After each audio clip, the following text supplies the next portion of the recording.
함으로써 우리는 이제 12권 소선지서 중에 11번째 책인 스가랴서를 마치게 됩니다. 14장으로 이루어진 스가랴 선지서, 포로에서 돌아와서 성전 재건을 목표로 하여 하나님께서는 학개와 스가랴 선지자를 통해 그 일을 이루셨습니다. 그리고 이제 이 스가랴 선지자는 그 이상, 그 너머 장차 임하게 되실 예수 그리스도의 강림과 그리고 장차 임하게 될 하나님의 나라, 최종적으로 이 땅에 이루어질 하나님의 나라에 대해서 그 환상을 보고 기록한 내용이 이 스가랴 선지서였습니다. 이제 내일부터는 12선지서 중에 마지막 책인 말라기 선지서를 우리가 시작합니다. 4장으로 이루어진 아주 짧은 책입니다. 다음 주 중으로 마치게 될 것입니다. 여러분, 이 스가랴서의 마지막 장, 오늘 본장에서 이 스가랴 선지자는 여호와의 날에 대해서 말씀하고 있어요. 여러분, 이 여호와의 날이란 어떠한 날인가? 이 세상 끝날 날을 가리켜 말하고 있는 거예요. 최종적으로 임하게 될 뜻이 하늘에서 이룬 것 같이 이 땅에서도 이루어지기를 우리는 늘 기도하고 있는데, 그 모습이 이 땅에 이루어지게 될 그 나라에 대해서 말씀하고 있습니다. 최종적인 심판이 어떻게 나타날 것인지, 그 날의 모습에 대해서 말씀하시는데요, 이 여호와의 날에는 심판과 동시에 자비를 가져올 것이다. 어떠한 자들에게 심판입니까? 하나님을 따르지 아니하고 세상과 짝하여 순종하지 않은 자에게는 심판과 멸망의 날이 될 것이요, 그러나 하나님을 따르고 순종하고 교회를 섬기고 믿음으로 지켜나가는 자에게는 자비의 날이요, 감사의 날이요, 승리의 날이 될 것이다. 그와 같은 모습이 결국 이 땅에 이루어지게 될 것이다 하는 것을 선포하고 있습니다. 여러분, 2절 후반부에 보시면 뭐라고 말씀하고 있는가? 남은 백성은 성읍에서 끊어지지 아니하리라 그랬어요. 남은 백성은 성읍에서 끊어지지 아니하리라. 여러분, 이와 같은 주제에 대해서 어제 13장에서도 나누지 않았나요? 13장 8절의 말씀이죠.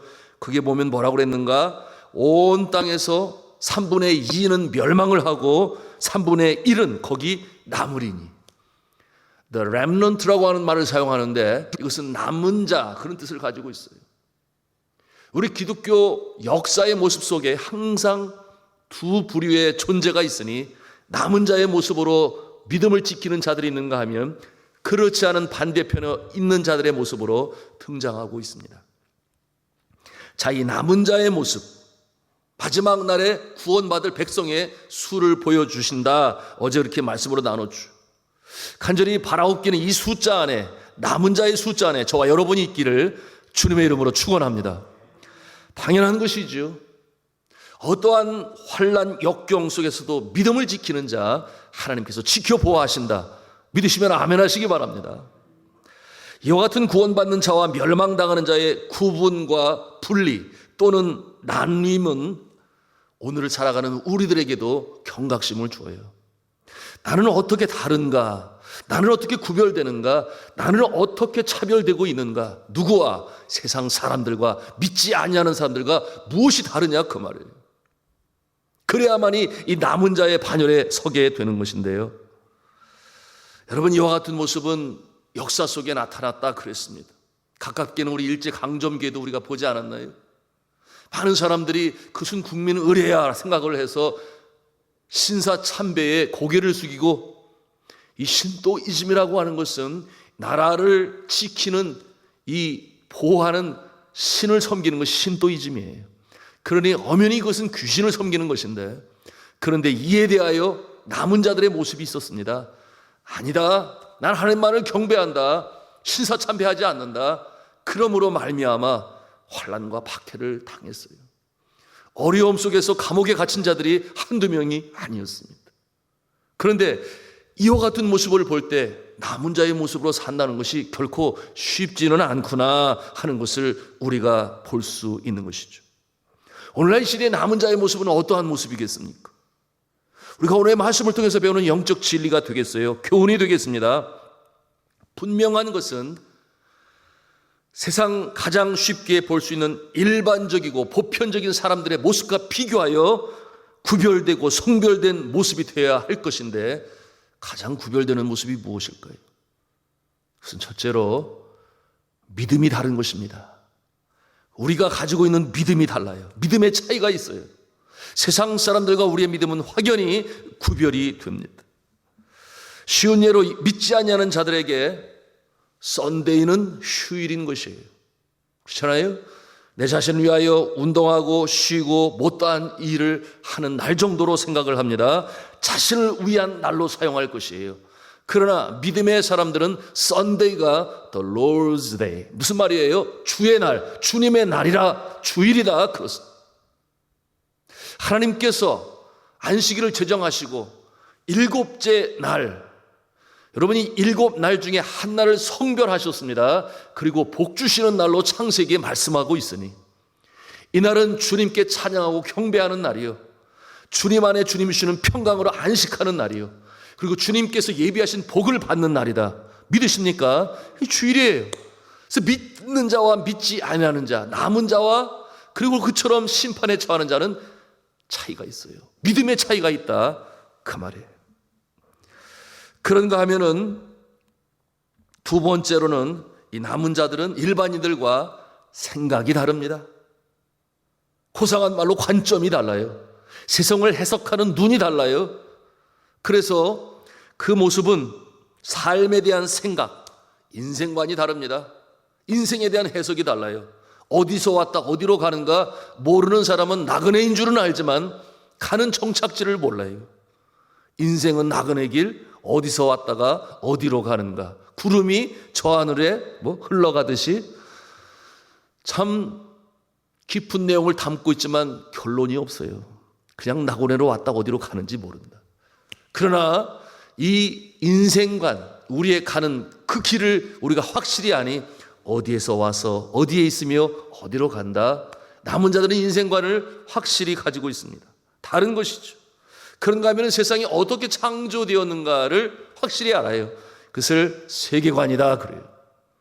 어떻게 세상이 만들어졌으며 역사는 어떻게 흘러가고 있는가.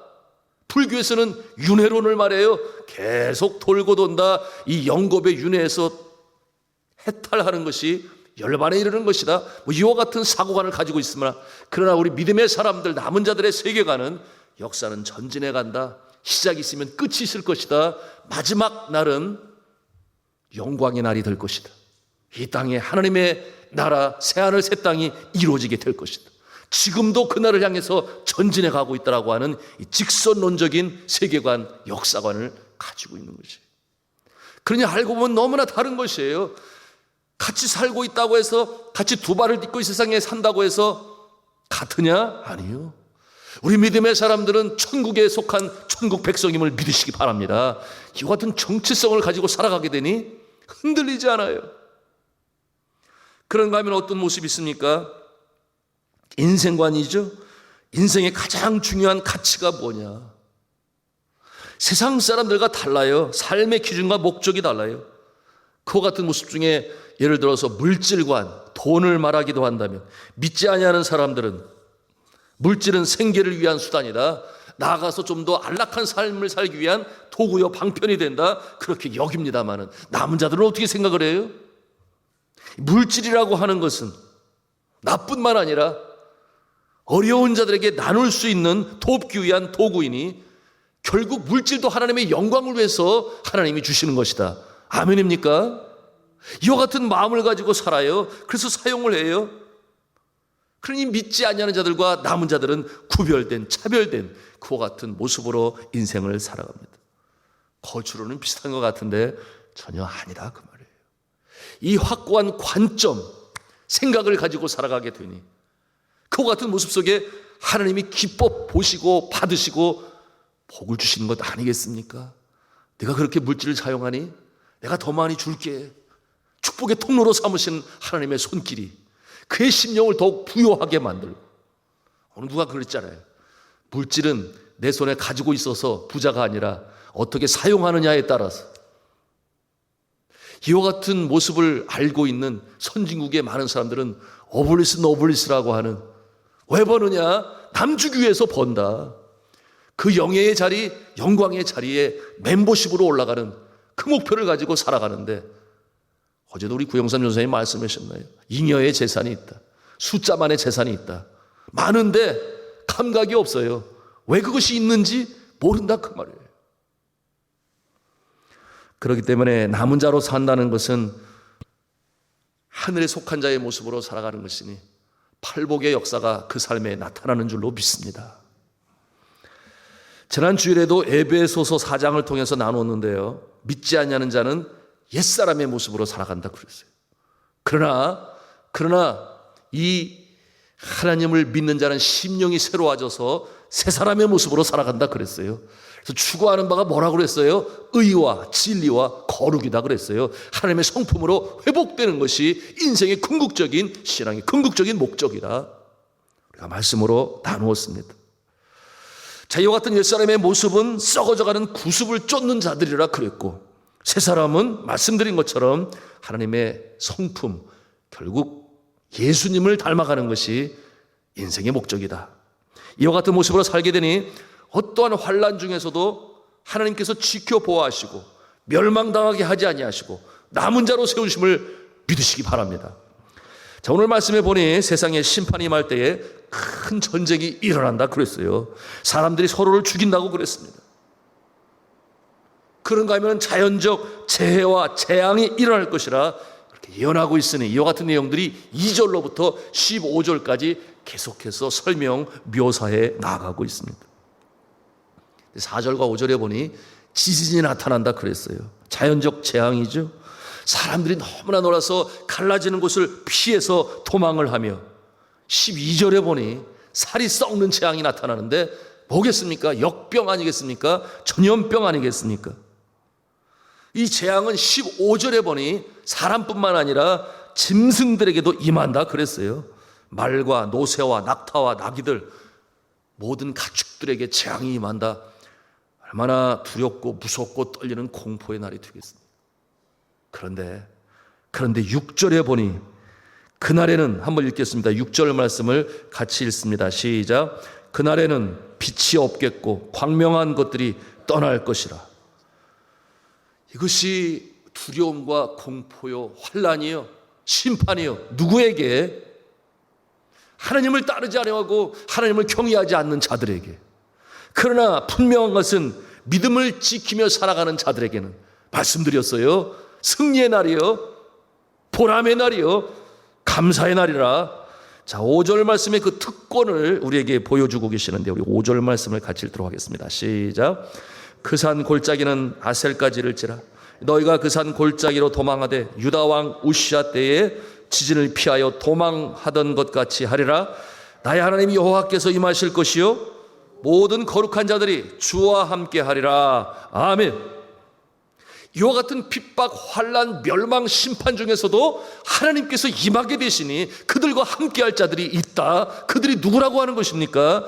거룩한 자들이 주와 함께 하리라. 이것이 위로와 소망의 메시지 아니겠습니까?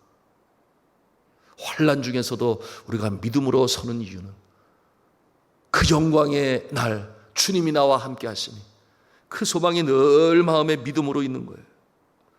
마지막 때, 어려운 때도 이겨나갈 수 있다. 누가 그렇다는 것이에요? 거룩한 자들이라고 말씀하고 있어요. 거룩한 자들이.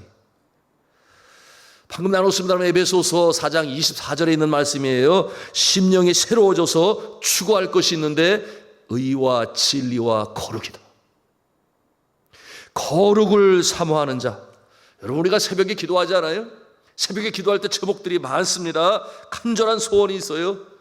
육신의 질병의 회복을 위하여, 그런가 하면 가족이 모두가 다 주님 앞에 나오게 하기 위하여, 그런가 하면 믿음으로 자녀들이 온전히 설 수 있도록 건강과 학업과 사업을 위하여 기도합니다.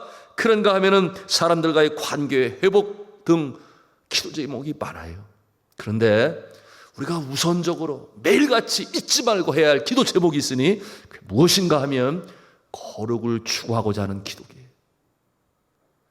어제의 일 가운데 내가 실수로라도 잘못한 것 있으면 회개하고, 그러므로 주의 이름을 부르며 간절히 간구할 때에 잊지 말고 해야 될 기도 제목, 주여 날 새롭게 하여 주옵소서. 내 심령을 새롭게 하여 주옵소서. 새 사람으로 살아가게 하여 주옵소서. 거룩한 존재 되게 하여 주옵소서. 이런 기도를 하게 될 때에 우리의 간절한 개인적인 기도의 소원들도 이루어지는 줄로 믿으시길 바랍니다. 이것이 영적인 원리예요. 우리 속사람이 새로워질 때 영혼이 찰댐같이 범사가 찰되고 강건해지는 역사가 나타나고 우리가 이 땅에 살아가는 동안에 복 있는 자의 삶의 모습으로 살아갈 수 있도록 주님께서 그런 곁가지 기도의 제목들도 하나님께서는 들어주신다 그 말입니다.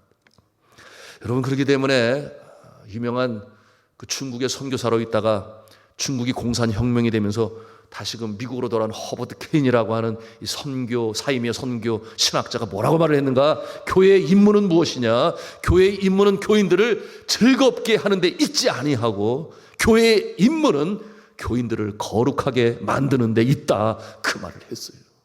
성경 전체에 우러져 나오는 익기스 영적인 진리인 것이에요. 거룩은 하나님을 닮아가는 것이며 그와 같은 마음 하나님이 보시고 기뻐하시고 복을 주시되 저는 환난 날에도 보호해 주시는 줄로 믿으시기를 바랍니다. 자, 오늘 말씀 7절의 그와 같은 모습, 남은 자에게 주시는 특권이 또 있어요. 7절 말씀을 같이 읽습니다. 시작. 여호와께서 아시는 한날이 있으리니 낮도 아니요 밤도 아니라 어두워갈 때에 빛이 있으리로다. 어두워갈 때에 빛이 있으리로다. 뭐예요? 절망 중에서도 소망입니다. 환난 중에서도 안전입니다. 심판 중에서도 보호하심입니다. 코로나19로 인해서 모든 상황이 어려워져요. 가라앉고 힘든 가운데서도 여러분, 지킴받는 자들의 모습이 있음을 우리는 볼 수 있어야 돼요. 환난 가운데서도 긍휼을 베푸시고 긍휼을 받는 자들이 있다 그 말. 아주 특별한 하나님의 손길이 함께하고 있음을 우리가 볼 수 있어요. 우리 교회 어느 한 성도님은 사업을 하시는데, 남편과 더불어 사업을 하시는데 주로 1부, 2부 예배에 나오시는 분이라 잘 모르실 거예요. 뭐냐면 자동차 안에 들어가는 짧은 전선들이 있어요. 연결시켜주는 전선들.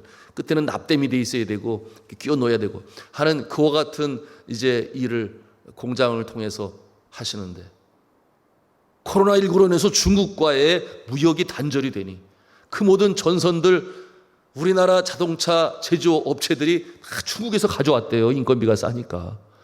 그런데 이번 코로나19로 인해서 그것이 중단이 되어지니 모든 주문들이 이분이 운영하는 이 공장으로 와서 사람 손이 딸릴 정도로 너무나 바쁘게 가고 있으니 그야말로 이게 무슨 상황입니까? 그야말로 이와 같은 모습을 통하여 오히려 잘 되는 역사를 경험하고 있어요. 그래서 그런가 전에는 교회 가끔 나왔는데요, 요즘은 매주 나와요. 그래서 그 모습을 보면서 한편 감사하기도 하고. 여러분, 이와 같은 상황을 우리가 볼 수 있어야 돼요.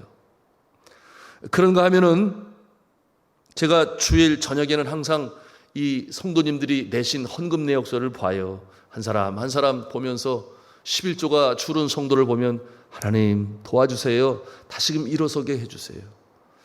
전보다 헌금이 줄어드신 분들은 그렇지 않겠어요? 그래서 기도를 하곤 하는데 세상에 어떤 분들은 이 코로나19로 어려운 때에 11조가 많이 넣으신 분이 있어요. 그런 모습을 보면서 감사하지 않을 수 없잖아요. 그러니 적게 또는 많게 여하튼 교회 안에 그와 같은 섬김의 손길을 통해 교회는 든든히 서가며, 직원들에게 어느 교회는 사례비가 줄어들고 바깥으로 나가는 선교비가 줄어들고 선교사에게 보내는 것도 줄여서 보내는 그와 같은 교회의 모습도 있으나, 여러분 아시는 대로 우리 교회는 이 코로나19에서도 선전하며 나가고 있잖아요. 예방은 철저히, 그러나 예배는 더 철저히. 이게 영적 원리 아니겠습니까? 환난 가운데서 우리가 하나님 사랑하는 모습을 무엇으로 보여줄 수 있겠어요? 주를 향한 믿음, 예배 아니겠습니까? 예방은 철저히, 그러나 기도는 더 뜨겁게. 한 번도 예배를 거르지 아니하고 지금까지 집행해 오는 우리 산돌중앙교회, 하나님이 사랑하실 수밖에 없지 않겠습니까? 제가 전에도 간증으로 나눴습니다마는 네팔에서 대지진이 일어나고 모든 사람이 힘들어 어려울 때에 학교 안에 교실이 15개나 벽에 금이 쩍쩍 가서 밖에서 안이 보일 정도로 그와 같은 상황에 운동장에 텐트를 치고 임시 학교를 운영하는데 비는 내리고 열악한 상황에서 주여 어찌해야 되겠습니까? 그래서 시작한 것이 가정 방문을 통해서 아직 학교에 못 나오고 여진이 나고 운동장에 텐트 만들기 전이었죠.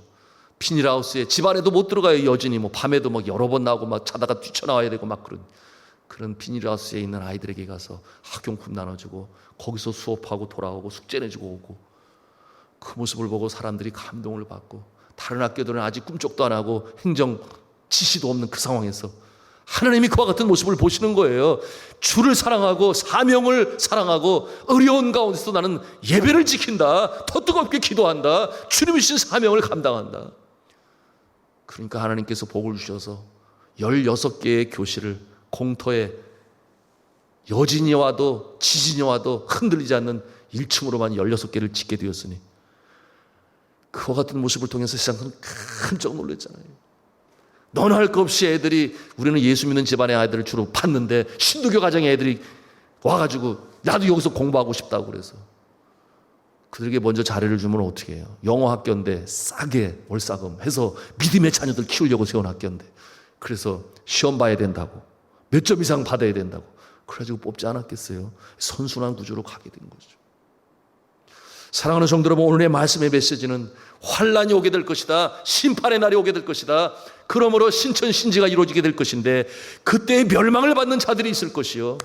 그러나 하나님을 믿고 따르고 그 환란 중에서도 선한 싸움을 다 싸우고 달려갈 길을 달려가고자 하는 자에게 하나님께서 보호하시고 남은 자로 세우시니 그와 같은 모습을 통해 주의 영광이 나타나게 될 것이다. 여러분, 이와 같은 자의 자리에 서실 수 있기를 주님의 이름으로 축원합니다. 오늘의 이 메시지를 우리의 가슴에 담아야 돼요. 이 새벽에도 우리가 찬송하지 않았나요? 큰 물결 일어나 나 쉬지 못하나 이 풍랑 인연하여서 더 빨리 갑니다.